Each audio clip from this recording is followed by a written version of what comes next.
This is Sarah with PickFactor.com, back with Evan the Butcher Cuts from Spike TV's Fightmaster Bellator MMA. Last week you faced Brett Nakamura. Everyone who saw last week's episode can definitely say this was an entertaining fight. How much did you know about your opponent before going into the fight? There's a lot they don't show you guys on the other end of us weighing in and things like that. I was actually kind of surprised they didn't show weigh-ins. I didn't have really any prior knowledge to Brett before the show. He during weigh-in said to me for Reagan, so I guess he trains at the Pins in Hawaii every now and then. But he was a really, really cool stand-up guy. Yeah, he seems like a nice guy.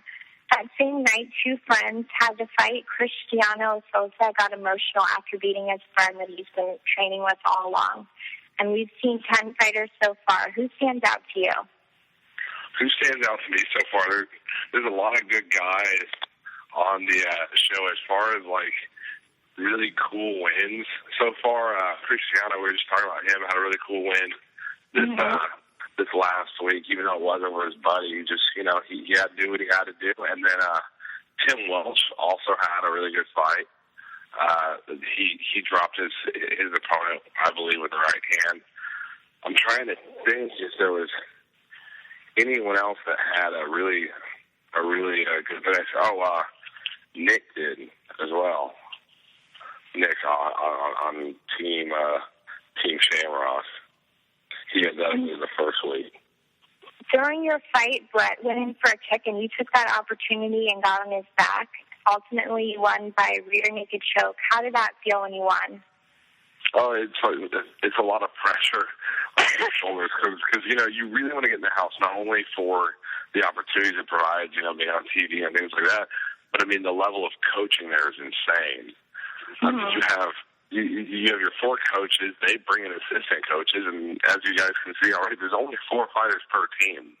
Most of the time, you're working one-on-one with these really, really high-level guys the entire time and really improving your game. So for me, that was another big thing that I wanted to get in to see, just to see how these guys were going to coach and how their brains were going to work. But winning that was probably one of the coolest feelings in my life so far. The people that are really close to you kind of have some idea of what you're going out to do. So it really stinks if you're like, hey, you're not going to see me for like 6 weeks, you can come back 3 days later. I think it's hard on those guys, and a lot of those guys, and with a lot of MMA as a whole, it's just who's the better man that night. So and it was a really tough fight. Yeah, I was blessed to not take any real damage in it. All 4 of the coaches are very talented, and you picked Joe Warren with Rhino Sport. What was your deciding factor? Joe Warren, I had a couple reasons I wanted to pick him. First and foremost, Joe Warren's, a Bellator vet, already a legend in Bellator. He's definitely someone to watch and someone to look up to as a fighter. And I think he was really the most invested coach into that tournament. I mean, of course, he as being one of Bellator's stars, wants to produce the guy that wins, So I didn't feel like he had any prior commitments outside of the show, like some of the other coaches might. Because, of course, Glenn Jackson's one of the most sought-after coaches in the world. So he has guys that he has to go be with. Randy, too, he has a team he has to run. So I was nervous if to say that maybe if I pick one of these other guys, they have to go somewhere. We didn't know if they would or would not. We were just kind of banking on guesses. Another reason I picked Joe Warren, and another good reason is actually some of my training partners have gone to go train with him up at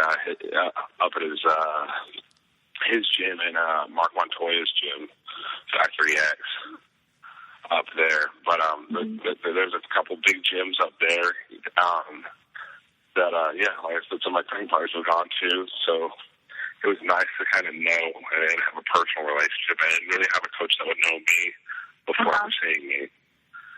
So he knew who I was, he knew what my background was, what my strengths and weaknesses were, and also my third biggest reason, and is a huge reason, is we were randomly assigned coaches for our first fight into the house, and you'll notice some people were they were trying to point out, like, oh, who's walking out with who, trying to guess, where they pick, but like I said, it was randomly assigned. So for me, I came in not knowing these guys not knowing me, but it really caused connection to the assistant coaches that they had laying out for us. Mhm. You made a good choice. Yeah, I'm pumped about it. Thank you so much. You can catch Evan by tuning into Fightmaster Bellator MMA Wednesday nights on Spike TV. This is Sarah with PickFactor.com inside Bellator Fightmaster with Evan Cutts. Follow Evan's journey here on PickFactor.com.